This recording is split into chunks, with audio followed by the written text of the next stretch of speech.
सेवे लागे सेवक झालो, तुमच्या लागलो निज चरण.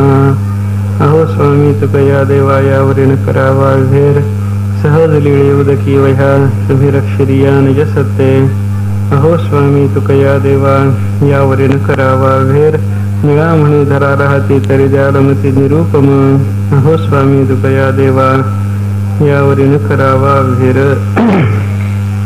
आणि कैसे कोठे संगा पांडुरंगा सारिखे दैवतय भूमंडळी उद्धार कली पावविते. कोठे काही शोध ठाई स्थळासी अन्य त्रिचे तीर्थीनासे तीर्थी वसे वज्रलेप.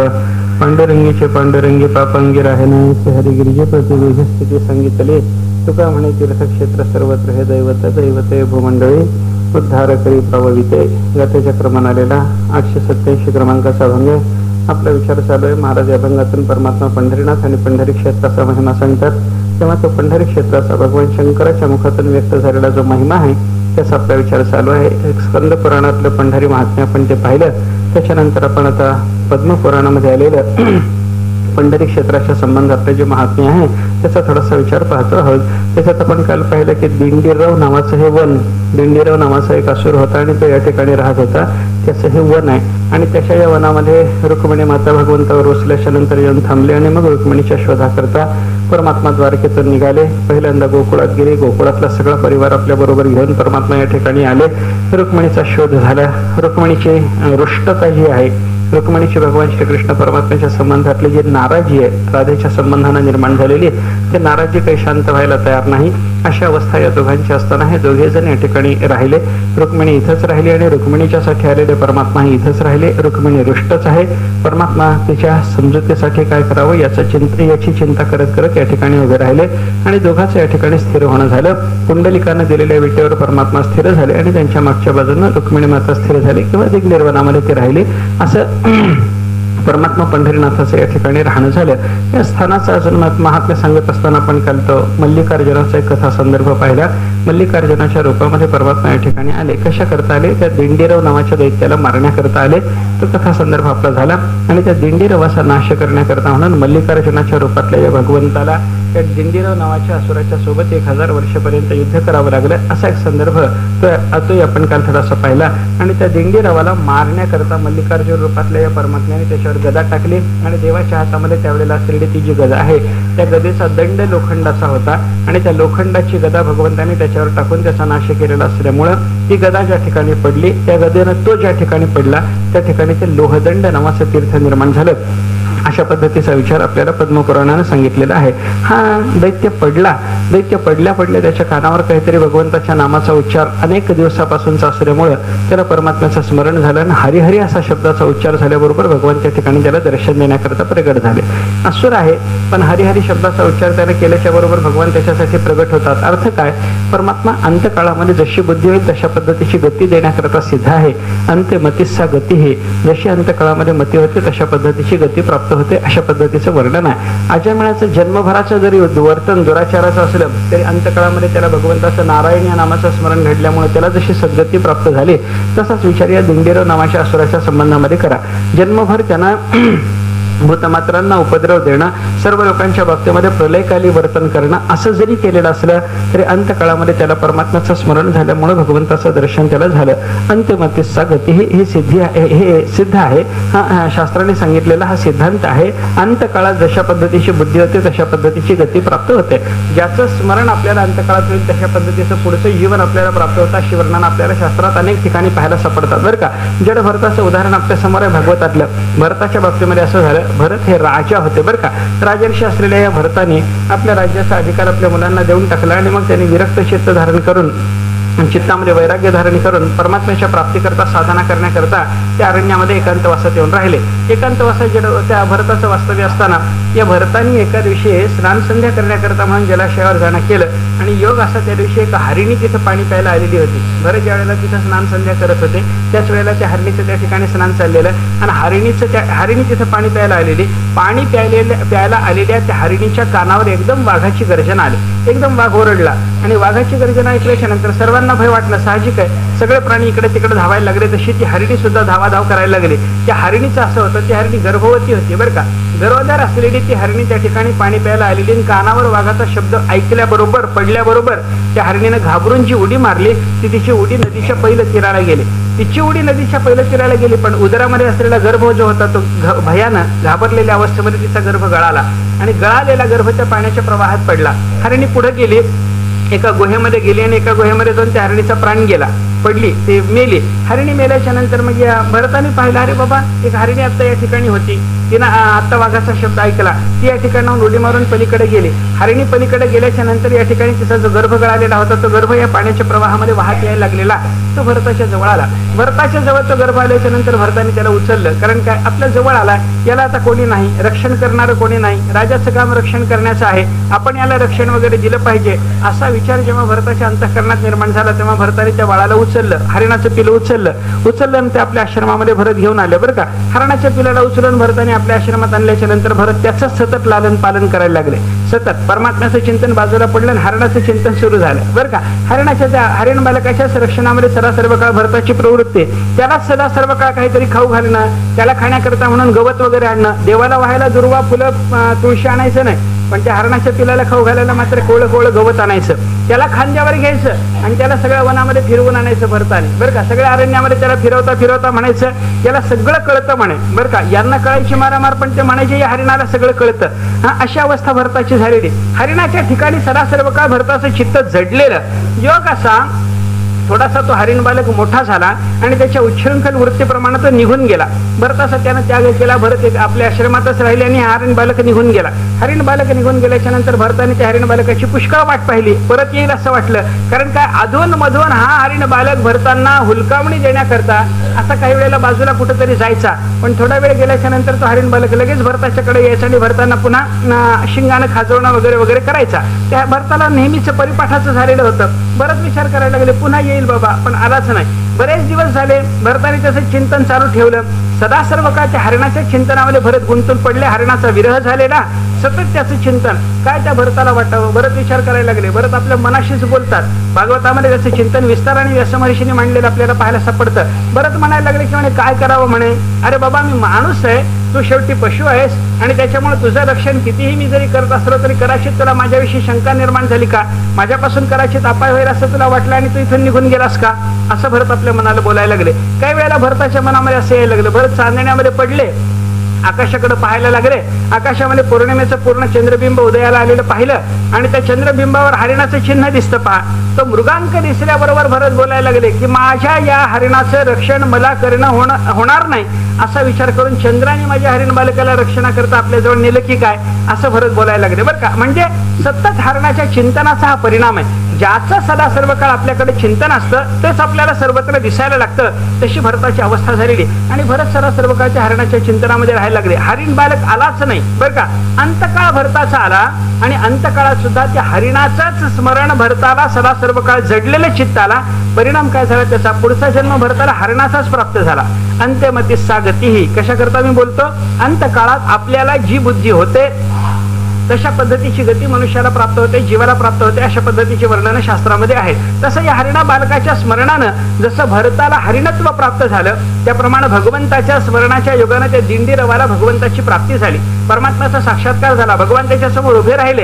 या दिंडीराव नावाच्या दैत्याने भगवंताला नमस्कार केला आणि देवाला याला सांगितलं की बाबा तुला काय पाहिजे सांग म्हणे, तुझी माझ्या ठिकाणी भक्ती मी पाहिली, अंतकाळात तुला माझं स्मरण घडलं, जन्मभरात जरी तू कसा जरी असलास तरी परंतु अंतकाळात तुला माझं स्मरण झालेलं असल्यामुळं तुला मी प्राप्त झालेला आहे, माझं तुला म्हणणं आहे, तुला काय मागायचं असेल ते माग.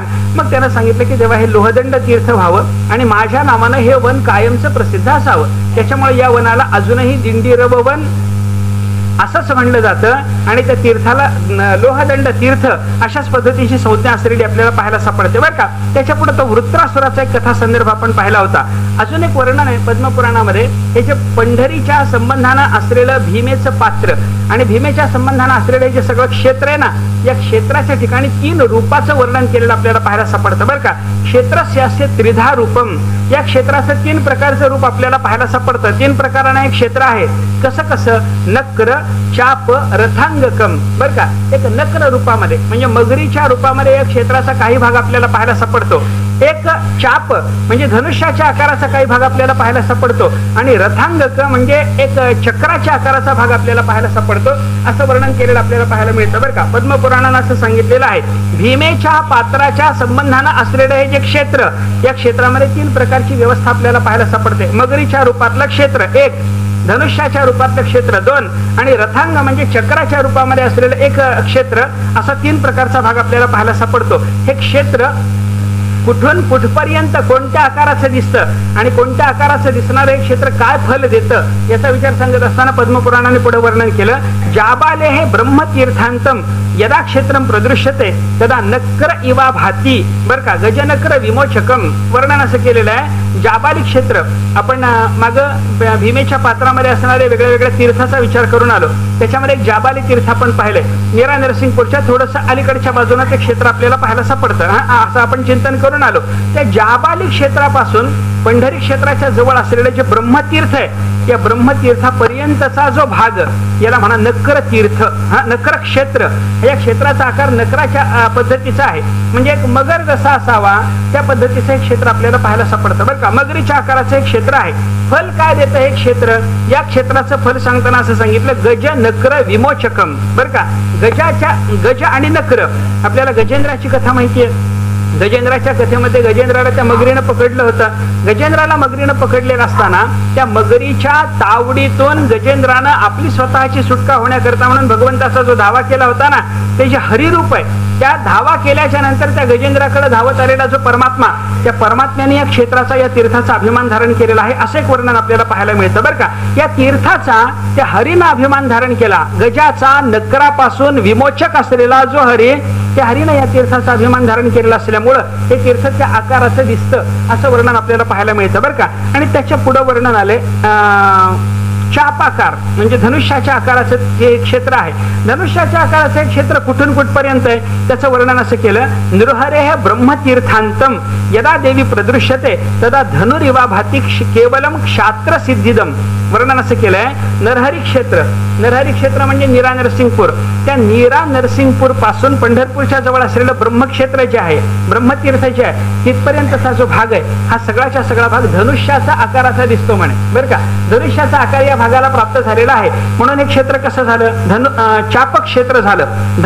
धनुष्याच्या आकाराचं दिसणारं असल्यामुळं याला धनु क्षेत्र किंवा चापक क्षेत्र, चाप आणि धनु एकाच अर्थाचे शब्द आहेत बरं का. हे असं क्षेत्र या ठिकाणी आपल्याला दिसायला लागतं. आणि या क्षेत्राचा परिणाम काय, या क्षेत्राचं ज्यानं सेवन केलं त्याला काय प्राप्त होतं, त्याचं पाप जातं, पुण्य मिळतं, हे सगळं खरं. पण विशेष काय मिळतं त्याला, विशेष काय मिळतं याचं वर्णन करत असताना पद्मपुराणाचं सांगतं, केवलम क्षात्र सिद्धिदम, क्षत्रियाला त्याचं बल पौरुष सिद्ध करण्याकरता या क्षेत्राचा विशेष उपयोग आहे म्हणे. इथं क्षात्र सिद्धी मिळवा, क्षत्रियाने आपलं अस्त्र तेज सिद्ध करून घ्यायची इच्छा असली क्षत्रियाला तर इथं करून घ्यावं, अशा पद्धतीची व्यवस्था आहे बरं का. अन्य स्थानामध्ये क्षत्रियानं केलेली साधना सफल व्हायला वेळ लागेल, पण हे क्षात्र क्षेत्र असल्यामुळं या ठिकाणी क्षत्रियानं केलेली साधना लवकर सफल होते, असं एक वर्णन पद्मपुराणात केलेलं आपल्याला पाहायला सापडतं बरं का. आणि त्याच्यानंतर पुढचं जे क्षेत्र आहे ते रथांगकम, म्हणजे एक चक्र असावं, त्या चक्राच्या आकाराचं हे क्षेत्र, हे कुठून कुठपर्यंत आहे, सिद्धेश्वरापासून ते कृष्णा संगमापर्यंत हे एक क्षेत्र आपल्याला सांगितलेलं पाहायला सापडतं बरं का. भीमेचा आणि कृष्णेचा संगम आहे, त्या भीमा आणि कृष्णेच्या संगमापर्यंत सिद्धेश्वरापासून, हा सिद्धेश्वर कोण, विष्णुपदाच्या जवळ ते जे नारदाचं स्थान आहे की नाही, त्या नारदाच्या बाजूला एक महादेव आहे पहा. नारदाच्या बाजूला तिथं नाव उभी करतात पहा, त्या नारदाच्या बाजूला तिथे एक महादेवाचं लिंग दिसतं. तर ते जे लिंग आहे त्याला सिद्धेश्वर नाव आहे बरं का. ते सिद्धेश्वर क्षेत्र तिथपासून ते कृष्णा संगमापर्यंतचा जो भाग आहे, या सगळ्याच्या सगळ्या भागाला काय म्हणतात, रथांगकम. हे क्षेत्र कसं आहे, रथांगाच्या आकाराचं आहे, जणू काही चक्राकार असावं, अशा पद्धतीचं एक क्षेत्र आपल्याला दिसतं. आणि या क्षेत्राचा परिणाम काय सांगितला, तदा यंत्रमिवा भाती केवलम ज्ञानसिद्धिदम. हे क्षेत्र ज्ञानसिद्धी देणार आहे. ज्ञान साधना ज्याला करायची आहे त्यानं त्या स्थानामध्ये त्या क्षेत्राच्या संबंधाने ज्ञानाची साधना जर केली, तिथे राहून जर ज्ञानसाधना केली त्याची ज्ञानसाधना लवकर सफल होते.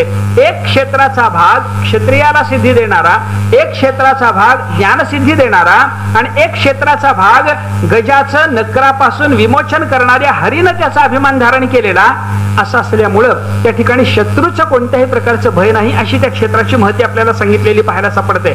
असं वेगळ्या वेगळ्या पद्धतीनं वेगळ्या वेगळ्या आकारात असलेलं हे तीर्थक्षेत्र वेगळ्या वेगळ्या प्रकारचा परिणाम आपल्याला देण्याकरता समर्थ आहे असं एक वर्णन पद्मपुराणानं केलेलं आपल्याला पाहायला मिळतं बरं का. अजून थोडंसं पुढं वर्णन आहे. ही भीमा नदी आहे ना, ही इथं पंढरीला आल्याच्या नंतर ही चंद्रभागा झाली आणि चंद्रभागा असताना हिला गंगात्व आहे असं पद्मपुराणाने वर्णन केलंय बरं का. म्हणूनच आपल्या संत महात्म्यांनी जनाबाईंनी वर्णन करत असताना असं सांगितलं की नाही, भीमा आणि चंद्रभागा तुझ्या चरणीची गंगा म्हणलं, तिला गंगा म्हणलं. किंवा गंगा म्हणायचं काय कारण आहे? त्याचं कारण असं की इथं तिला गंगात्व येतं असं पद्मपुराणानेच मान्य केलेलं आहे बरं का. ती भीमा भगवान शंकराने तिचा अभिमान धारण केलेला. आपण मागे याचा विचार करून आलो, तीनही देव या भीमेचा अभिमान धारण करतात. भीमा उगमापासून नृसिंह क्षेत्रापर्यंत येईपर्यंत शंकर तिचा अभिमान धारण करतात.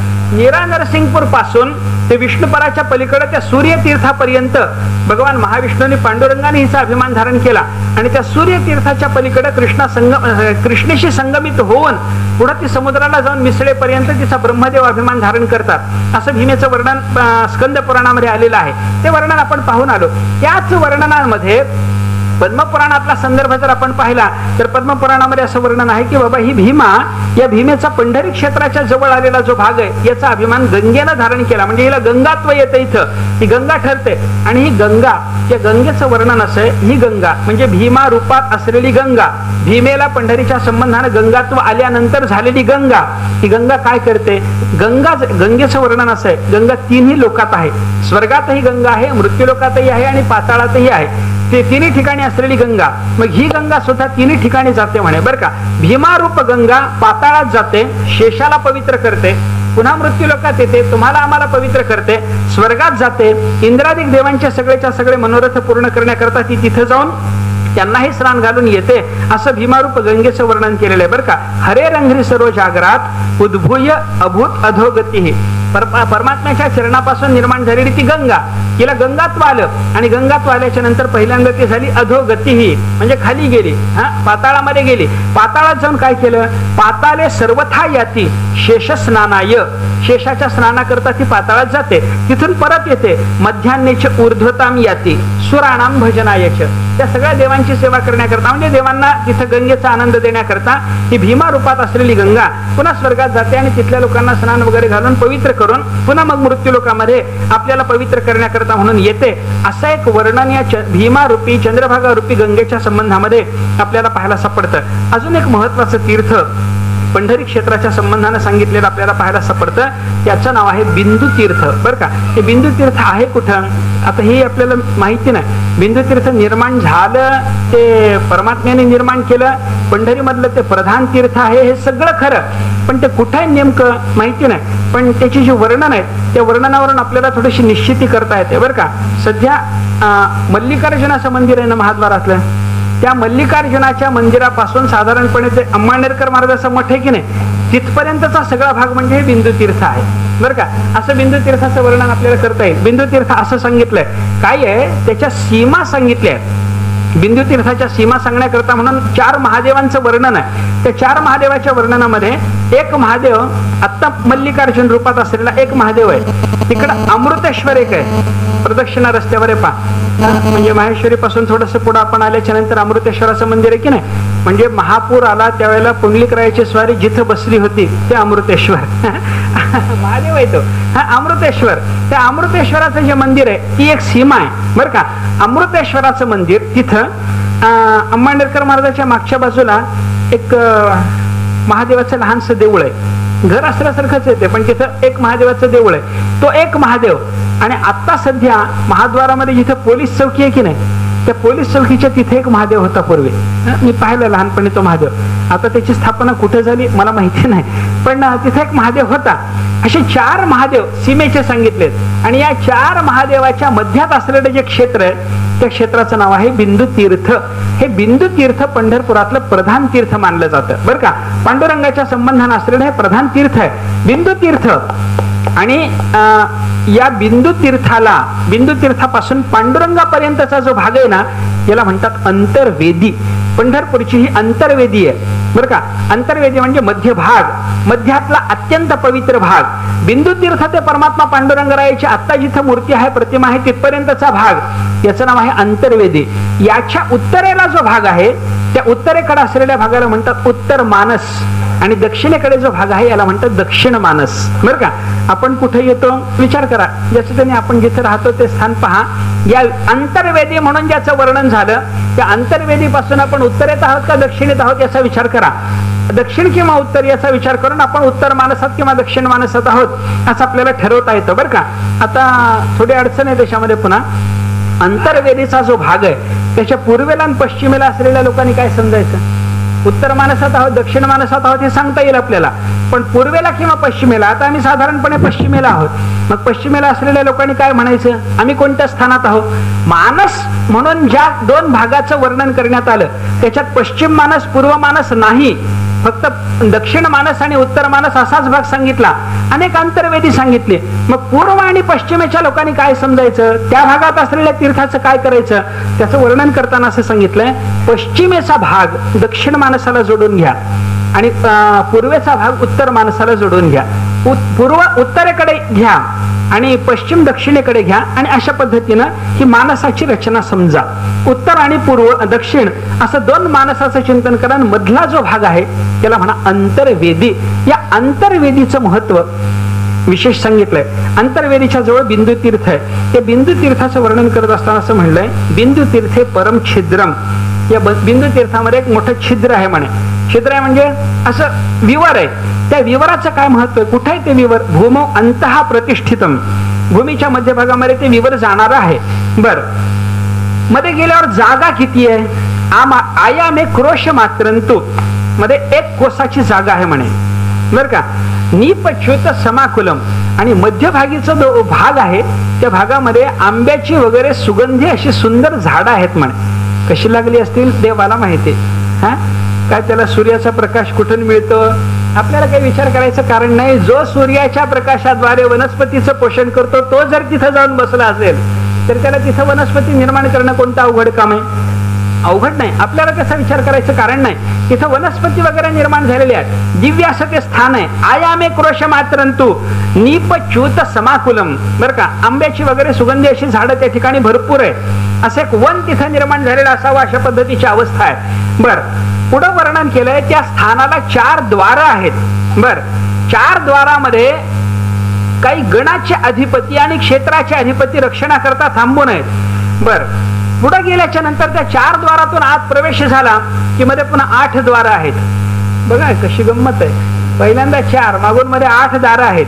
हे 8 दार 8 दिशेला आहेत, आणि या 8 दिशेला असणाऱ्या 8 द्वारावर अष्टदिक्पाल हे स्वतःच्या मूर्त रूपानं रक्षणाकरता विद्यमान आहेत. पूर्वेला इंद्र आहे, आग्नेय दिशेला अग्नी आहे, दक्षिणेला यम आहे, स्वतः तिथे रक्षणाकरता यम एका रूपानं उभा आहे बर का. नैऋत्य दिशेला निवृत्ती देवता आहे, पश्चिमेला वरुण आहे, त्याच्यानंतर वायव्य दिशेला वायू आहे, उदीची दिशेला म्हणजे उत्तर दिशेला यक्ष आहे, ईशान्य दिशेला ईश्वर रूपामध्ये म्हणजे भगवान शंकराच्या रूपामध्ये परमात्मा रक्षणाकरता त्या क्षेत्राच्या थांबलेले आहेत. असं 8 द्वार जी आहेत त्या द्वारावर त्या देवता विराजमान आहेत.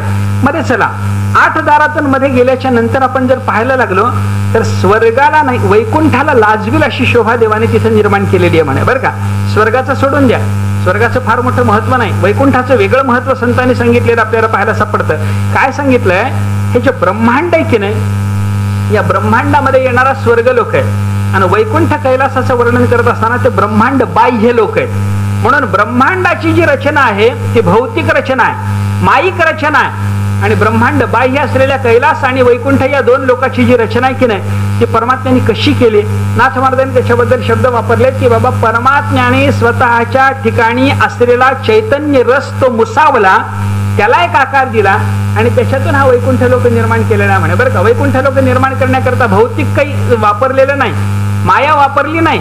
परमात्म्याने स्वतःचा चैतन्य रस त्याला आकार दिला आणि त्याला आकार देऊन परमात्म्याने वैकुंठ स्वतःला राहण्याकरता म्हणून निर्माण करून घेतलेलं हे वैकुंठाचं वर्णन आहे बरं का. त्या वैकुंठात जो आनंद आहे, जी शोभा आहे, जो आनंद भोगायला मिळतो त्या आनंदाच्या पेक्षा कितीतरी अधिक आनंद निर्माण होईल, भोगायला मिळेल अशी व्यवस्था या विवरात आहे बरं का. बिंदू तीर्थापासून आत गेलेल्या या विवरात चला, झोपू नका. विवरात जायचंय, घाबरूही नका बरं का. पांडुरंग आहे तिथं, आपल्याला काय घाबरायचं कारण आहे? विवर आहे म्हणून घाबरायचं काही कारण नाही. पांडुरंगराय आहे तिथं. चला आपल्याला वर्णन तरी पाहून घ्या. जेव्हा जाता येईल तेव्हा जाता येईल, पण आता नुसतं माहिती तरी असायला काही हरकत आहे आपल्याला. तिथं गेल्याच्या नंतर भक्तांची खूप मोठी दाटी आहे. तिथं फार मोठे भक्त महात्मे अधिकारी असे त्या ठिकाणी विद्यमान आहेत.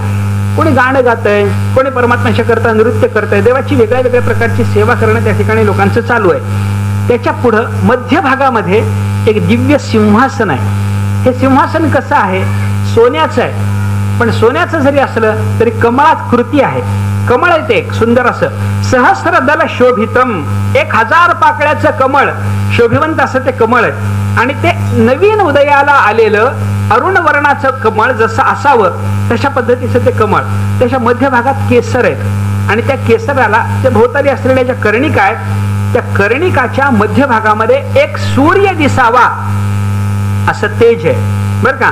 त्या सूर्याच्या मध्य भागामध्ये एक चंद्र दिसावा असं तेज आहे. काय सौंदर्य आहे बघा ना. सुंदरते ध्यान उभे विटेवर हे आपण पाहताना अजून किती सुंदर आहे हे आपल्याला चिंतन करता येतं. कुठं विवरात गेल्याच्या नंतर 4 द्वार, 4 द्वाराच्या आत गेल्यावर 8 द्वार, 8 द्वारातून आत गेल्यानंतर भक्तांची दाटी, भक्तांच्या दाटीच्या मध्य भागामध्ये ते सिंहासन, त्या सिंहासनाला असलेला कमळाचा आकार, त्याला असलेल्या 1000 पाकळ्या, मध्य भागात असलेला केसर आणि त्या केसरावर एक सूर्य जणू काही ठेवलेला आहे. सूर्यच आहे तो असं तिथं तेज आहे बरं का. पण सूर्य जरी असला तरी ताप देणारा नाही बरं का. मार्तंड जे तापहीन जे संताचं वर्णन केलं की नाही तसा सूर्य तिथं आहे. आणि त्या सूर्याच्या मध्य भागामध्ये पुन्हा एक चंद्र ठेवलाय म्हणे. काय सौंदर्य असेल बघा. सूर्य चंद्र एका ठिकाणी आलेले कधी पाहायला मिळतील आपल्याला नाही, पण तिथं चला पाहायला मिळणार आहे आपल्याला. बिंदू तीर्थातून आत गेलं पाहिजे याच्याकरता बरं का. आता ते कुठाही छिद्र हुडकून काढा, जबाबदारी तुमच्याकडे ते. तिथून आपल्याला आत जायचं विवरातून. तिथं ही सगळी व्यवस्था आहे. मग त्याच्यामध्ये भानुमंडलाच्या मध्य भागात शशीमंडल आहे आणि शशी मध्यगत वन्ही. सूर्याच्या मध्य भागात चंद्र आणि चंद्राच्या मध्य भागामध्ये पुन्हा देदीप्यमान प्रज्वलित झालेला अग्नी आहे म्हणे. तो ताप देत नाही. कसं आहे बघा. सूर्य चंद्र अगोदर आहे कमळ, कमळावर ठेवलाय सूर्य बघा. कमळ थंड आहे, सूर्य उष्णता देणार आहे पण तो तापहीन आहे. त्या सूर्यावर ठेवलाय चंद्र, तो पुन्हा थंड आहे. त्या चंद्रावर ठेवलाय पुन्हा अग्नी, तो पुन्हा ताप देणार आहे. पण हे सगळे शीतल पदार्थ भगवंतांनी त्या ठिकाणी निर्माण करून ठेवलेले आहेत. आणि वन्हो पीठम सुरत्नकम, त्या वन्हीवर म्हणजे अग्नीवर एक असं रत्नमय असलेलं एक पीठ आहे, स्थान आहे. एक देवाने आपल्याकरता सिंहासन दिव्य निर्माण करून घेतलेलं आहे. आणि तत्र स्थितम हरिम ध्यायेत, त्या ठिकाणी हरी विराजमान आहे. परमात्मा पांडुरंगराय तिथं बसलेले आहेत आणि त्या पांडुरंगरायाचं सदा सर्व काळ भक्त महात्मे ध्यान करण्याकरता त्या ठिकाणी जात असतात. सच्चिदानंद रूप असलेला परमात्मा तिथं विराजमान आहे असं एक वर्णन आपल्याला पाहायला सापडतं बरं का. आणि असा परमात्मा पंढरीनाथ या बिंदू तीर्थाच्या मध्य भागात असलेल्या विवरातून आत गेल्याच्या नंतर आपल्याला तिथे पाहायला सापडतं. अजून एक गंमत सांगितली. या परमात्मा पंढरीनाथाचं असलेलं हे जे पंढरी क्षेत्र आहे ना, त्या पंढरी क्षेत्राची रचना सगळी यंत्रासारखी आहे म्हणे. एक यंत्र असावं तशी ही रचना आहे. यंत्र काय आपल्याला यंत्र माहिती आहे. श्रीयंत्र देवीची पूजा करणाऱ्या शक्ती भक्तांच्याकडे असतं, श्रीयंत्र म्हणतात त्याला. अशी त्रिकोणात्मक त्याची रचना असते. उभे आडवे असे वेगळे वेगळे त्रिकोण मांडलेले असतात. 5 आणि 4 अशी ती त्रिकोणाची संख्या असते. एकमेकावर मांडलेले ते त्रिकोण, ते 5 आणि 4 उभ्या आणि आडव्या मांडलेल्या त्रिकोणांना अनेक त्रिकोण तिथे निर्माण होतात आणि त्या वेगळ्या वेगळ्या त्रिकोणामध्ये एका एका देवतेची स्थापना असते बरं का. त्याप्रमाणे पंढरीची रचना जर आपण पाहिली तर ही यंत्रात्मक रचना आहे. आणि त्या यंत्रात्मक रचनेची असलेली ही पंढरी तिच्या मध्य भागात पांडुरंगराय आहेत. आणि भोवताली त्रिकोणाची जी आवरणं निर्माण होत जातात की नाही, त्या सगळ्याच्या सगळ्या आवरणामध्ये वेगळ्या वेगळ्या देवतांची वस्ती आहे.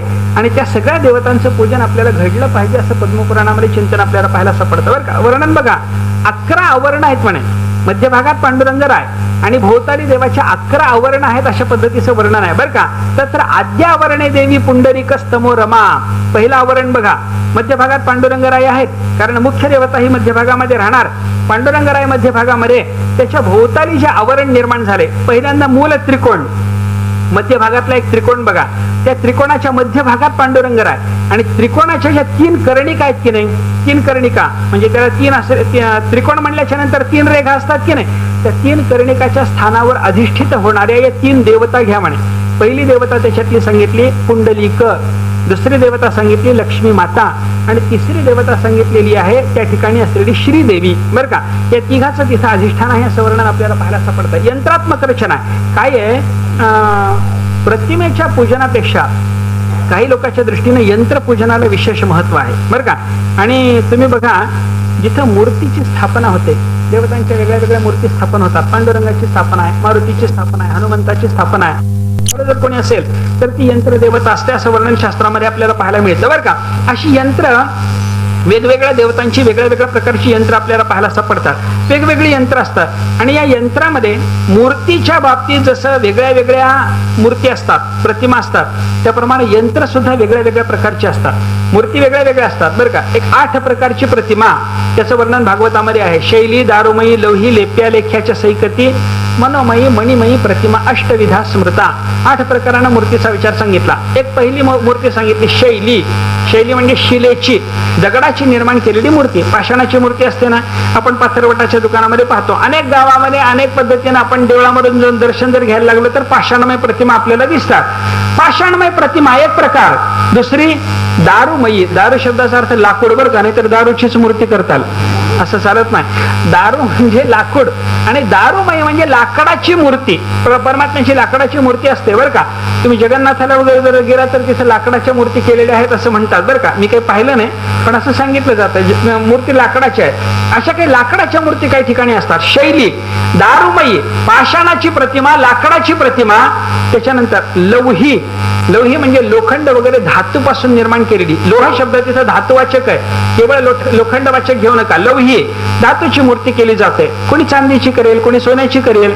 एखादा त्याची जर काही पत नसली, आपल्याला काही तेवढी सोन्यासारख्या उत्तम धातूची, किमती धातूची प्रतिमा करणं शक्य नाही एखाद्याला वाटलं तर पितळेची करेल, तांब्याची करेल. पण या सगळ्याच्या सगळ्या मूर्ती धातूच्या मूर्ती आपल्याला म्हणता येतात बरं का. लौही. त्याच्यानंतर लेप्या. लेप्या म्हणजे लेप देऊन केलेली मूर्ती. लेप देऊन म्हणजे एकमेका असं एकावर एक फुट चढवत जायचे आणि त्याच्यातून एक मूर्ती निर्माण करायची बरं का. असं केलं जातं. लेप्या. लेख्या. काही वेळेला लिहून मूर्ती तयार केली जाते. लिहून करायची म्हणजे चित्र काढायचं, त्याला म्हणतात लेख्य मूर्ती. पांडुरंगाचं चित्र आहे, ज्ञानेश्वर महाराजाचं चित्र आहे, तुकाराम महाराजाचं चित्र आहे. या सगळ्याच्या सगळ्या त्यांच्या मूर्ती आहेत बरं का. यांना म्हणतात लेख्य मूर्ती. लेप्या, लेख्या. आणि त्याच्या पुढे सांगितलं सैकती. सैकती म्हणजे सिकता म्हणजे वाळू. वाळूपासून निर्माण केलेली एक मूर्ती असते. आपल्याला माहिती आहे कात्यायनी व्रत करणाऱ्या गोपिका वाळवंटात जाऊन कशाची मूर्ती करत होत्या? वाळूचीच. नामदेवरायांनी वर्णन केलं, सिकतेची मूर्ती करोनी देवीची, पूजा अर्चा तिची करीता ती. सिकतेची मूर्ती म्हणजे वाळूची मूर्ती. आपण वाळवंटात जा, कितीतरी वाळूची अशी लिंग निर्माण केलेली असतात बघा. प्रत्येक बाई स्नान झालं की तिथं मातीचं लिंग निर्माण, वाळूचं लिंग निर्माण करते, त्याची पूजा करूनच मग घरी येते असं असतं बरं का. म्हणजे अशा काही वाळूच्या मूर्ती आपल्याला पाहायला सापडतात. वालुकामय मूर्ती. काय काय झालं? शैली, दारुमयी, लौही, लेप्या, लेख्याच्या सैकती. पुढे चला. मनोमयी. मनानं निर्माण केलेली मूर्ती म्हणजे अंतःकरणामध्ये मानस पूजा वगैरे करण्याकरता मनोमय मूर्ती जर धारण केलेली जर असेल तर त्याला मनोमय मूर्ती म्हणतात. मणिमयी. रत्नमय मूर्ती बरं का. रत्नाची निर्माण केलेली अशी मूर्ती असते. एखादं रत्न घेऊन त्या रत्नाची मूर्ती करतात. रत्नमय अशी मूर्ती. मी एक माग असं इथं कोणीतरी विकायला आणली होती. एक नीलमण्याची रामाची मूर्ती होती बरं का. साधारणपणे एवढी होती, एक 2-2.5 इंच उंचीची नीलमण्याची रामरायाची मूर्ती मी पाहिलेली आहे बरं का. म्हणजे अशी रत्नाची सुद्धा देवाची प्रतिमा असेल, श्रीमंत असेल तर तो करू शकतो. मणिमयी. मनोमयी, मणिमयी प्रतिमा, अष्टविधा स्मृता.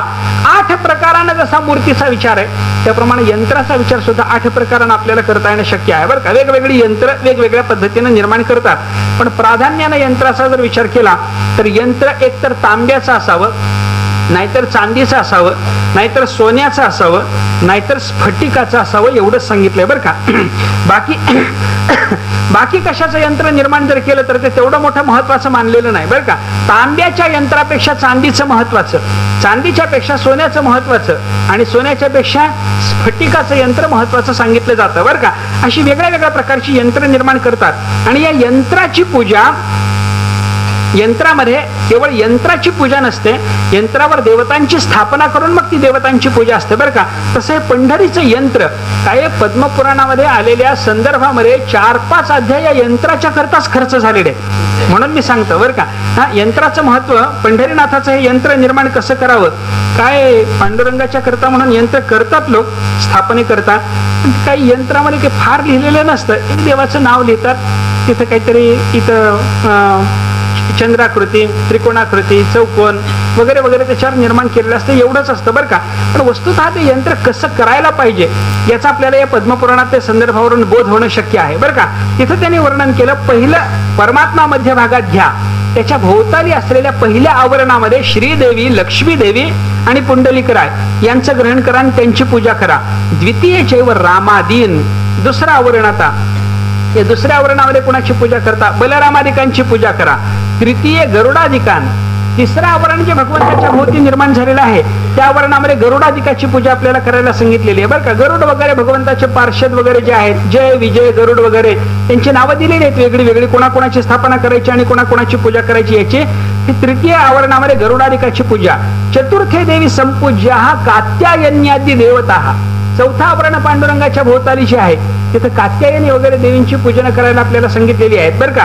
त्याच्यानंतर पंचमे डिंभभक्षाद्या, षष्ठे भैरव मंडलम, 5वं जे आवरण पांडुरंगाच्या भोवताली आहे त्याच्यामध्ये डिंभभक्ष म्हणजे डिंभ नावाचा एक असुर या ठिकाणी होता आणि त्या असुराचा नाश करण्याकरता भगवान महाविष्णू या ठिकाणी आले. त्यांनी तप केलं, महाविष्णूला त्या असुराच्या नाशाकरता तप करावं लागलं आणि देवानी तप करून भगवान शंकराला प्राप्त करून घेतलं. शंकर प्रसन्न झाले. गंमत आहे पाहिजे या दोघांची. शंकराला जेव्हा एखाद्याला मारायचं काम पडतं तेव्हा ते विष्णूचं तप करतात आणि विष्णूला एखाद्याला मारायचं काम पडलं की ते शंकराचं तप करतात. हा काय हे त्यांच्यातलं अन्योन्य ऐक्य सिद्ध करण्याकरताच हे सगळ्याच्या सगळं चिंतन आपल्याला पाहायला सापडतं बरं का. तसं महाविष्णूंनी तप केलं, डिंभासुराला मारण्याकरता महाविष्णूंनी केलेल्या तपाच्या योगानं शंकर प्रसन्न झाले.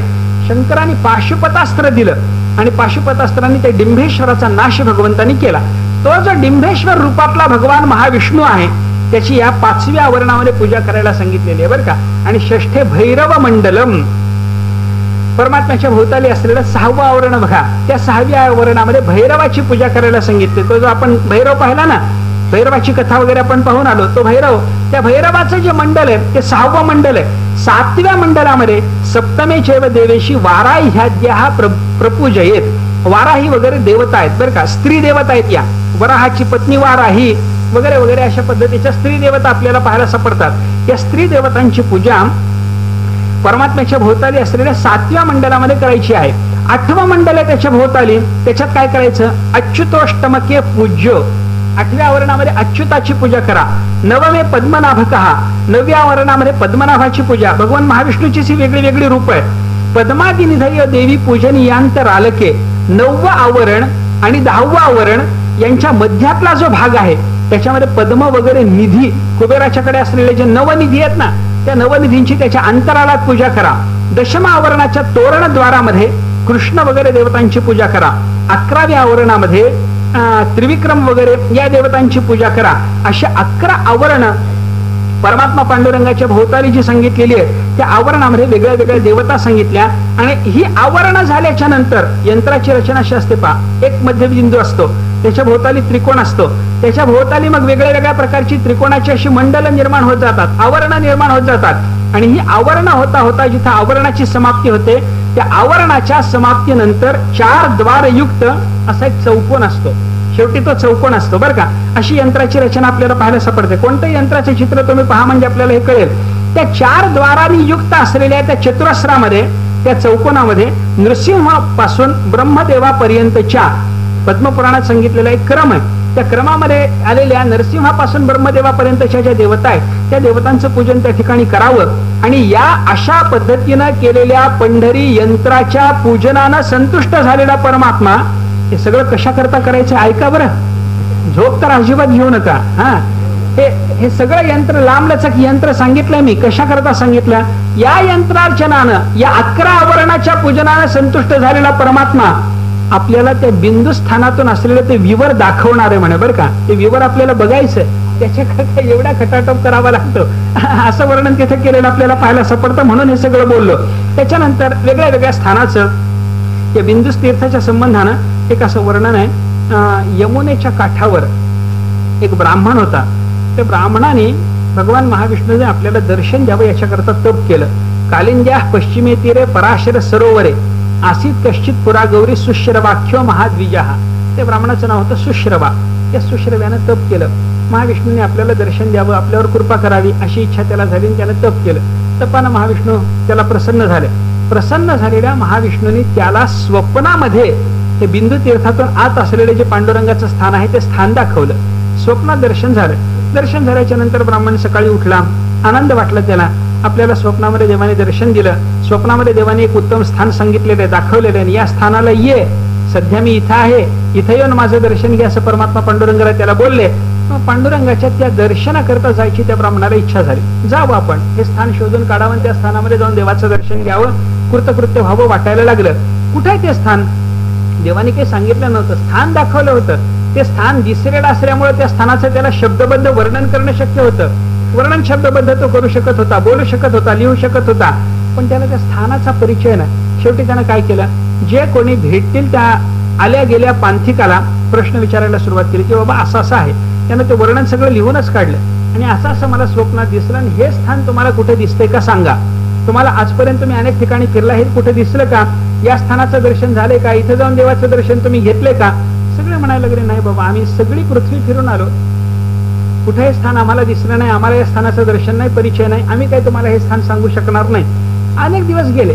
दुःखी झाला, कष्टी झाला बिचारा. काय करावं काही कळेना. एका दिवशी त्याच्याकडं एक फिरस्ता ब्राह्मण आला. त्या फिरस्त्या ब्राह्मणाने स्नान झाल्या झाल्या ध्यान लावलं, परमात्मा चिंतन सुरू केलं आणि परमात्मा चिंतनामध्ये आनंदानं तो ब्राह्मण डोलायला लागला. फिरत आलेला ब्राह्मण डोलत असलेला पाहिल्याबरोबर या सुश्रवा नावाचा ब्राह्मण, ज्याला त्या स्थानाच्या दर्शनाची इच्छा आहे, तो ब्राह्मण बराच वेळ त्याची ती ध्यानमग्न अवस्था पाहत राहिला.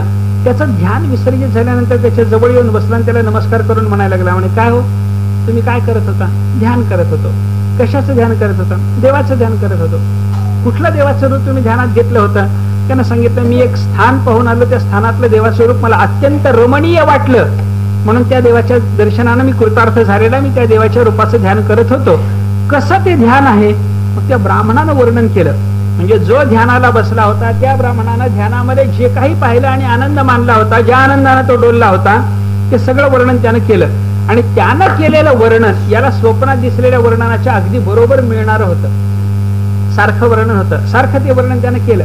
आणि ते वर्णन ऐकल्याच्या नंतर या ब्राह्मणाला इच्छा झाली की म्हणे बाबा याला ज्ञान आहे, हा पाहून आला, मला जे स्वप्नात दिसलं हे याला प्रत्यक्ष दिसलेलं आहे, हा आपल्याला त्या स्थानाचा परिचय देऊ शकतो. असं म्हणून त्या ब्राह्मणाची त्यानं पाय धरले आणि त्याला सांगितलं की बाबा तुम्ही हे स्थान पाहून आलात ना? हो, या स्थानाचा मला स्वप्नात देवानी साक्षात्कार घडवलाय. ठीक आहे, या स्थानाला ये असं परमात्मा मला बोलले. ठीक आहे, त्या स्थानाला मला जायचं आहे. अनेक दिवसापासून मी अनेकांना या स्थानाचा परिचय विचारतो, पत्ता विचारतो, पण कोणी सांगत नाही. मला कृपा करून तुम्ही सांगाल का? मग त्या ब्राह्मणाने सगळं स्थान वगैरे सांगितलं. भीमेच्या काठाला जा, नृसिंह क्षेत्राला जा, नृसिंह क्षेत्रापासून पुढे जा, पुढे गेल्याच्या नंतर त्याला पांडुरंग क्षेत्र लागेल. पांडुरंग क्षेत्रामध्ये उत्तर दक्षिण मानसाचा भाग सोडून अंतर्वेदीत जा, तिथं बिंदू तीर्थ आहे, तिथून विवर आहे, त्या विवरातून आत जा. भगवत भक्त आहेस तुला ते विवर दिसेल, तिथून आत जा. आणि आत गेल्याच्या नंतर मी जे ध्यान करतो आहे त्या ध्यानात मला जे सध्या चिंतनाला दिसतंय ते सगळंच्या सगळं तुला त्या ठिकाणी दिसायला लागेल. याप्रमाणे वर्णन केल्याच्या नंतर तो सुश्रवा यमुनेच्या काठावरून तिकडे परमात्मा पंढरीनाथाच्या दर्शनाकरता आला. त्याला ते स्थान मिळालं. बिंदू तीर्थात असलेल्या त्या विवरातून तो आत जाऊ शकला आणि आत गेल्याच्या नंतर त्याला जे दिव्य दर्शन परमात्मा पंढरीनाथाचं झालं त्या दर्शनानं तो तृप्त झाला. म्हणजे बिंदू तीर्थात असलेलं हे जे विवर, त्या विवरातून आत गेल्याच्या नंतर परमात्मा पंढरीनाथाचं त्या ठिकाणी मूर्त रूपानं राहणं आणि त्या ठिकाणी देवाचं राहणं असलेलं, त्याच्या भोवताली असलेली वेगळ्या वेगळ्या प्रकारची आवरणं, त्या आवरणाच्या योगानं निर्माण झालेली यंत्रात्मक रचना आणि त्या यंत्रात्मक रचनेतून सिद्ध होणारं यंत्र, त्याची पूजा, त्या पूजेनं विवराचं दर्शन आणि विवराच्या दर्शनातून विवरातून आत प्रवेश झाल्याच्या नंतर प्रत्यक्ष परमात्मा दर्शन, एवढा एक भाग पद्मपुराणानं सांगितलेला आपल्याला पाहायला सापडतो. वेगवेगळ्या पद्धतीनं पंढरी क्षेत्राचा महिमा सांगितलेला आहे. काय आहे, पंढरीच्या जवळच आता सध्या त्याला कोर्टी म्हणतात क्षेत्राला, त्या कोर्टी, कोर्टीचा महादेव, तिथं दर्शनाला बरेच लोक जातात. श्रावणात वगैरे कोर्टेला दर्शनाला जातात. हे जे स्थान आहे की नाही, हे स्थान म्हणजे त्रिवेणीचं स्थान आहे असं वर्णन पद्मपुराणाने केलंय. कोर्टीच्या स्थानाला त्रिवेणी म्हणलंय. नीरा नरसिंगपूरला प्रयाग म्हणलं तिथेही त्रिवेणी आहे आणि या कोर्टीच्या स्थानाला सुद्धा त्रिवेणी म्हणलेलं आहे. आणि अजून एक वर्णन कोर्टीच्या संबंधाने केलंय.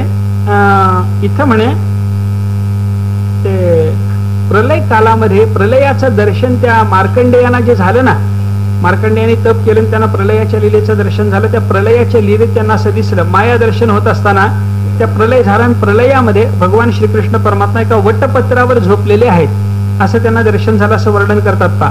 वटस्य पत्रस्य पुटे शयानम बालम मुकुंदम मनसा स्मरामी करारविंदेन पदारविंदम मुखारविंदे विनिवेशयंतम वटस्य पत्रस्य पुटे शयानम बालम मुकुंदम मनसा स्मरामी. ते असे वडाचे एक पान आहे, त्याच्यावर भगवान बालकृष्ण आहेत. बालकृष्णाने आपला पाय आपल्या हाताने धरलाय आणि पायाचा अंगठा भगवंतानी तोंडामध्ये घातलेला आहे असं चित्र असतं देवाचं. पाहिले आपण अनेक वेळेला ते. करारविंदेन पदारविंदम, हात नावाच्या कमळाने पाय नावाचा कमळ देवाने धरला. मुखारविंदे विनिवेशयंतम, तोंड नावाच्या कमळामध्ये देवाने तो पाय नावाचा कमळ घातला. असा वटस्य पत्रस्य फुटे शयानम, एका वडाच्या पानावर झोपलेला असा जो बालमुकुंद त्याचं मी मनानं स्मरण करतो असा तो श्लोक आहे. हे जे ध्यान आहे ना, हे ध्यान मार्कंडेयाला दिसलेलं ध्यान आहे आणि मार्कंडेयाला दिसलेल्या या ध्यानामध्ये परमात्मा श्रीकृष्ण रूपामध्ये बालमुकुंद रूपामध्ये वटपत्रावर झोपलेले. ते वडाचं जे पान आहे की नाही, देवाला झोपायला त्या मार्कंडेयाच्या लीलेत दिसणारं वडाचं पान, त्या वडाच्या पानाला जन्म देणारा वटवृक्ष कोर्टीला असं वर्णन पद्मपुराणाने केलंय. जाऊन बघून या एकदा कोणता वटवृक्ष आहे, त्या वटवृक्षाचं एक पान घेऊन या आपल्याकडे, त्याच्यावरच बालमुकुंदाला आपण झोपू. वटवृक्ष तर तिथं आहे असं वर्णन पद्मपुराणामध्ये आपल्याला पाहायला सापडतं बरं का. अनेक वर्णन, काय तीर्थ असतात आपल्या जवळ असतात, माहिती नसतं आपल्याला, ज्ञान नसतं, त्याच्यामुळे आपण मग दूरदूरची क्षेत्र किती महत्वाची आहे तिथं जाणं कसं महत्वाचं असं मानून बसतो. अन्य क्षेत्राचा महिमा मला नाकारायचा असं समजू नका, पण आपल्या जवळ असलेली पंढरीच्या संबंधात असलेली सगळीच्या सगळी क्षेत्र किती महामहिम्याने संपन्न आहेत याचा विचार याच्यातून आपल्याला करता येतो. काय गंमत आहे, तिथं जे भीमेचं पात्र आहे त्या भीमेच्या पात्रामध्ये स्नान वगैरे करण्याने बरं का, तिथे जवळ असलेल्या भीमेच्या पात्रात स्नान वगैरे करण्याने काय फल प्राप्त होतं याचं वर्णन केले पा. काय झालं म्हणे, एक रत्नकेतू नावाचा व्यापारी होता, वैश्य होता, त्याचं नाव होतं रत्नकेतू. व्यापार मोठा होता, पैसा भरपूर होता, पण अतिशय कृपण होता. त्याने दान धर्म देणं त्याला ठाऊक नाही बरं का. व्यापार करायचा, पैसा मिळवायचा आणि मिळालेल्या पैशाला याच्या तिजोरीमध्ये जन्मठेपच मिळायची. एकदा गेला तिजोरीत की बाहेर नाही काढायचंच नाही पैशाला कधी बाहेर, अशी त्याची अवस्था. अत्यंत कृपण. काय झालं, एक त्याच्या कृपणतेचं वर्णन पद्मपुराणाने विस्ताराने केलंय बरं का. नाथ महाराजांनी त्या भिक्षूच्या कृपणतेचं वर्णन जसं भागवतात केलंय की नाही, 23व्या अध्यायामध्ये भिक्षुगीते पाय 11 स्कंदाच्या त्या भिक्षुगीतात तो भिक्षू पूर्व अवस्था त्याची सांगताना नाथ महाराजांनी वर्णन इतकं बारकाईने केलंय. त्याच्या घरात म्हणे मुंग्या अजिबात नव्हत्या. का? मुंगीला खायला काहीच मिळू देतच नव्हता म्हणे, इतकं बंदोबस्तात तो ठेवत होता. तुम्हाला आम्हाला ठेवणं शक्य नसतं, आपल्या घरात मुंग्या येतात, किती बंदोबस्त करा येतात, पण तो एवढा हुशार होता, एवढा जबरदस्त बंदोबस्त होता, त्याच्या घरात मुंगीच येत नव्हती, खायला काहीच मिळत नव्हतं. नाथ महाराजांनी पुढे वर्णन केलंय, त्याला दुधाची चव फक्त आईचा स्तनपान करताना माहित होती म्हणे, पुन्हा दूध ठाऊक नाही. दूध विकत घेणं नाही, गाय सांभाळणं नाही, म्हैस नाही, तेवढा खर्च करायचा नाही, द्रव्य आपलं सगळं संग्रही राहिलं पाहिजे. हे जे त्या भिक्षूचं चित्र नाथ महाराजांनी आपल्या समोर उभं केलं की नाही, तसाच हा रत्नकेतू खुरपण होता, अतिशय खुरपण. त्या रत्नकेतून काय केलं, एका दिवशी काही व्यापाराच्या निमित्तानं तो एका अरण्यातून जात असताना एका वाघानं याच्यावर झडप घातली, मेला. मेलेला हा रत्नकेतू द्रव्याचं प्रेम असल्यामुळे पिशाची योनीला प्राप्त झाला, राक्षस झाला. त्याच अरण्यात राहायला लागला, फिरायला लागला आणि फिरता फिरता प्रत्येक माणसाला धरायचं, रानातून जाणाऱ्या येणाऱ्या माणसाला धरायचं आणि त्याला म्हणायचं माझं द्रव्य कुठे सांग. आता यानं ठेवलेलं त्या माणसाला काय कळायचंय ते, माझं द्रव्य कुठे सांग, माझं मला आणून दे, माझे पैसे तुझ्याकडे आहेत, तो माझं देणं लागतोस, मला दिलं पाहिजे, अशी भ्रांत अवस्था त्याची होती. एका दिवशी असा तो रानामध्ये इकडे तिकडे फिरताना या कोर्टीच्या जवळच्या स्थानामध्ये आला, तिथल्या तीर्थ परिसरामध्ये आला. त्या तीर्थ परिसरात आल्यानंतर त्याला एक असं दृश्य दिसलं, एक कोणीतरी स्त्री आहे, अत्यंत खिन्न आहे, उदास झालेली आहे, तिथं आली, तीर्थाचं सेवन करून करून कृश झालेली अशी तिची अवस्था होती. तिथं आली, तिनं स्नान केलं तीर्थात स्नान करून बाहेर आली, देवाचं दर्शन घेतलं महादेवाचं वगैरे, आणि तिला न्यायला स्वर्गातून विमान आलं आणि ती त्या विमानामध्ये बसली असं याला दिसलं. धावत जवळ गेला, विमान धरावं, राक्षसाचं विमान धरावं, तिला खाली पाडावं या विचारानं गेला. पण गंमत अशी होती, ती जी तीर्थात स्नान करून भीमेच्याच पात्राजवळच्या तिथे तिनं स्नान केलेलं, आणि तिथं स्नान करून ती निघालेली, बाहेर आलेली, तिचं अंग ओलं होतं. विमानात बसलेली ती तिला धरून खाली पाडाय करता हा जवळ गेला, आणि तिच्या अंगाला लागून आलेल्या तीर्थ जलाचा एक थेंब याच्या अंगावर पडला की राक्षस योनी संपली याची. पुन्हा मानव रूपाला प्राप्त झाला, मूळचा रत्नकेतू झाला. त्यानं आपली अवस्था पाहिली, अरे मला ही अवस्था आली, हिच्या एका जलबिंदूनं काहीच सामर्थ्य. तिला थांबवलं त्यानं प्रार्थना करून. ती बिचारी थांबले, तिला विचारलं यानं काय चाललंय म्हणे, माझं विमान का थांबवलं.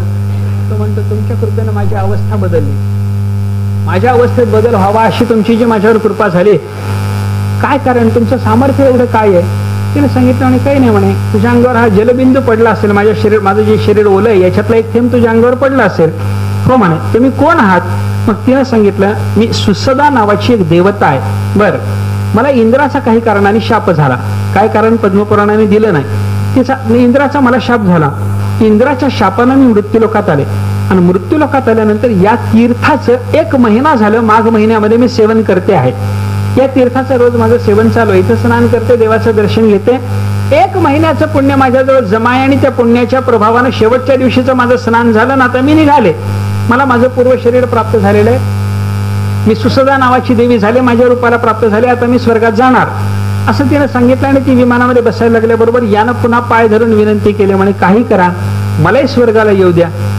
ती म्हणायला लागली अरे या तीर्थाचं सेवन करणार नाही. म्हणलं आता जास्त दिवस मला इथं राहायची इच्छा नाही, मृत्यूलोक आहे, हा या मृत्यूलोकात मला फार दिवस राहायची इच्छा नाही, मला तुमच्या बरोबर यायची इच्छा, मला घेऊन जा. त्या देवतेनं आपल्या जवळ असलेल्या महिन्याभराच्या त्या तीर्थातल्या स्नानाचं जे पुण्य, त्या पुण्यापैकी फक्त 3 दिवसाचं पुण्य याला दिलं, आणि याला न्यायला लगेच विमान आलं म्हणे. असं हे महामहिमा असलेलं तीर्थ, त्या तीर्थाचा महिमा भास्कर क्षेत्र म्हणले त्याला, सूर्यनारायणाचे तीर्थ तिथं जवळच्या परिसरामध्ये आहे असं वर्णन आपल्याला पाहायला सापडतं. अशी वेगळ्या वेगळ्या प्रकारची तीर्थ पंढरीच्या संबंधाने आपल्याला पाहायला सापडतात. एक चंद्रसेन नावाचा राजा होता. पंढरीमध्ये गरुड तीर्थाचं वर्णन आहे, नेमकं कुठे मला काही बोध झाला नाही. गरुड तीर्थाचं वर्णन आहे, ते गरुड तीर्थाच्या संबंधाने वर्णन असं आलं, एक चंद्रसेन नावाचा राजा होता, तो तप करत बसला होता. भगवान महाविष्णूंनी दर्शन द्यावं ही त्याची अपेक्षा होते. महाविष्णूच्या दर्शनाकरता त्याचं तप चालू असताना भगवंताला वाटलं की बाबा याच्या तपामध्ये देवाला थोडी प्रसन्नता निर्माण झालेली, पण अजून आपला साक्षात्कार व्हावा एवढा याचा अधिकार सिद्ध झाला नाही, लवकर याचा अधिकार सिद्ध व्हावा. भगवंताने आपल्या गरुडाला बोलावलं आणि गरुडाला सांगितलं, म्हणे गरुडा एक काम कर, काय, मृत्यूलोकात चंद्रसेन राजा तप करत बसला, माहिती आहे मला, त्याच्याकडे जा, ठीक आहे, त्याला मी सांगतो तो मंत्र दे. कोणता मंत्र, गरुडाने विचारलं, देवाने सांगितलं, तो मंत्र गुप्त रीतीनेच पद्मपुराणाने सांगितलाय. तो मंत्र गरुडाने घेतला, चंद्रसेन राजाकडे आला. गरुडाने तो मंत्र त्या चंद्रसेनाला सांगायचा प्रयत्न केला, पण चंद्रसेन समाधी लावून बसलेला, व्युत्थान दशेत येत नाही. जवळ एक कमळ होतं, ते कमळ या गरुडानं तोडलं, त्या कमळाचा स्पर्श त्या गरुडाने त्या चंद्रसेन राजाला केला, त्या मंत्राचा वारंवार उच्चार केला. चंद्रसेन राजा शुद्धीत आला, म्हणजे व्यवहार दशेत आला, व्युत्थान दशेत आला. व्युत्थान दशेत आल्याच्या नंतर त्यांनी भगवंताने सांगितलेला मंत्र गरुडाने त्या चंद्रसेनाला सांगितला. गरुडाच्या पासून विष्णू दीक्षा प्राप्त झाली. भगवान महाविष्णूंनी दिलेला गरुडाला सांगितलेला मंत्र तो गरुडाने त्याला सांगितलेला असल्यामुळे त्याला विष्णू दीक्षा प्राप्त झाली, आणि त्याच्यातून त्यानं मग त्या मंत्राचं साधन केलं. त्याच्यातून भगवान त्याला प्रसन्न झाले, परमात्म्याचं दर्शन त्या चंद्रसेन राजाला झालं. हे गरुडाने चंद्रसेनाला ज्या स्थानात येऊन विष्णूने सांगितलेला मंत्र सांगितला त्या तीर्थाला म्हणायचं गरुड तीर्थ असं वर्णन आहे बरं का. आता हे नेमकं कुठं आहे त्याचा स्थलनिर्देश काही पद्मपुराणाने सुद्धा केलेला नाही. जुन्या लोकांना कदाचित माहिती असेल नसेल, आपल्याला ते शोध घ्यावा लागेल त्याचा. पण असं गरुड तीर्थ एक तीर्थ पंढरी क्षेत्रामधलं आहे असं एक वर्णन आपल्याला पाहायला सापडतं. मग आपण चक्र तीर्थाचा एक विचार करून आलो बरं का. स्कंद पुराणामध्ये चक्र तीर्थाचं वर्णन आहे. अंबरीश राजाच्या रक्षणाकरता असलेलं चक्र दुर्वासाच्या पाठीमागे लागलेलं अंबरीशानं प्रार्थना केल्यानंतर शांत व्हाय करता ज्या तीर्थात स्नान करायला आलं तो भीमेचा भाग म्हणजे चक्रतीर्थ आहे, असं वर्णन स्कंद पुराणाने केलं. दुसरा एक संदर्भ पद्मपुराणातून त्याला मिळतो. इथं चक्र नावाचा एक असुर राहत होता. चक्र नामा सुरद्वेषी दुर्धर्ष असतो दिवौकसाम, सगळ्या देवांना अजिंक्य असलेला हा झाला. कोणाला त्याला जिंकता येईना, सगळे देव भयग्रस्त झाले. या सगळ्या देवांनी विचार केला काय करावं. चक्रासुराचा नाश झाला पाहिजे, पण तो तर आपल्याला करता येणं शक्य नाही. आपण चक्रासुराचा नाश करू शकत नाही, काय करावं. सगळ्या देवांनी विचार केला. एका दिवशी या चक्रासुराने काय केलं, सूर्याचा रथ अडवला. एका दिवशी चक्रासुराने काय केलं, पौर्णिमेचा चंद्र उदयाला आलेला यानं चंद्रालाच मारलं आणि खाली पाडलं. म्हण काय ताकद असेल बघा. चंद्राला मारल्याबरोबर चंद्र भूमीवर पडला आणि मग चंद्रामध्ये असलेला रस सगळा यानं अमृत रस यानं प्राशन करून टाकला. असा हा चक्रासुर. चंद्र घाबरला, महाविष्णूकडे गेला. महाविष्णूकडे जाऊन प्रार्थना केली. इंद्राकडे अगोदर गेला. इंद्राने ब्रह्मदेवाला बरोबर घेतलं. सगळे महाविष्णूकडे गेले. महाविष्णूला प्रार्थना झाली. महाविष्णूने सांगितलं म्हणे काही काळजी करू नका, चक्रासुराचा नाश करतो. आणि भगवान महाविष्णूने आपलं सुदर्शन चक्र सोडून त्या चक्रासुराचा जो नाश केला, तो चक्रासुर ज्या स्थानात पडला ते चक्रतीर्थ, असं एक वर्णन आपल्याला पाहायला सापडतं. चक्रासुराचा नाश केल्याच्या नंतर चक्र शांत व्हायला त्याच तीर्थस्नानाला गेलं. दुर्वासाच्या संबंधी निर्माण झालेला क्रोध शांत करून घेण्याकरता चक्र जिथं स्नानाला गेलं तेच तीर्थ आहे. आणि चक्रासुराचा नाश ज्या स्थानामध्ये झाला तेच अर्थ तेच तीर्थ आहे.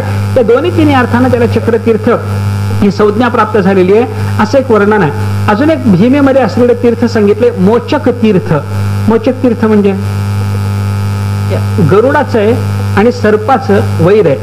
सर्प जातीचं गरुडाचं वैर आहे. त्या सगळ्या सर्पांना गरुड मारत निघाला आणि मारता मारता तो वासुकी नागाकडे आला. वासुकी नागाकडे येऊन वासुकी नागाला सुद्धा गरुडाचं जेव्हा भय हे निर्माण झालं, वासुकी नागानं भगवंताचं स्मरण केलं. परमात्म्याने त्याला सांगितलं की भीमेमध्ये असलेल्या मोचक तीर्थात तो स्नान कर, तुझी मुक्तता होईल. मोचक तीर्थामध्ये गरुड तो वासुकी आला, त्यानं स्नान केलं. गरुडाने त्याला सांगितलं की बाबा देवाच्या आज्ञेनं तू इथे येऊन स्नान केलेलं असल्यामुळे तुझं माझं आता वैर राहिलं नाही. असं ते एक मोचक तीर्थ. गरुडानं तिथं स्नान करून हे वासुकी नागानं तिथं स्नान करून गरुडाचं भय आपलं घालवून घेतलं, असं ते मोचक तीर्थ. त्या तीर्थाच्या स्नानाचा परिणाम सांगितलाय. तिथं जर कोणी स्नान करेल तर त्याला वैर्याचं भय राहणार नाही म्हणे बरं का. अशी वेगळ्या वेगळ्या प्रकारची तीर्थ पंढरीमध्ये क्षेत्रातही आहेत आणि परमात्मा पंढरीनाथाच्या संबंधानं असलेली ही जी भीमा नदी तिच्या पात्रातही वेगळी वेगळी तीर्थ आहेत, असं वर्णन पद्मपुराणात आहे. अजूनही थोडासा महिमा आपल्याला पंढरी क्षेत्राच्या संबंधानं पद्मपुराणातला पाहायचा आहे, तो भाग आपण उद्याला पाहू. पुंडलिक वरदा हरी विठ्ठल श्री ज्ञानदेव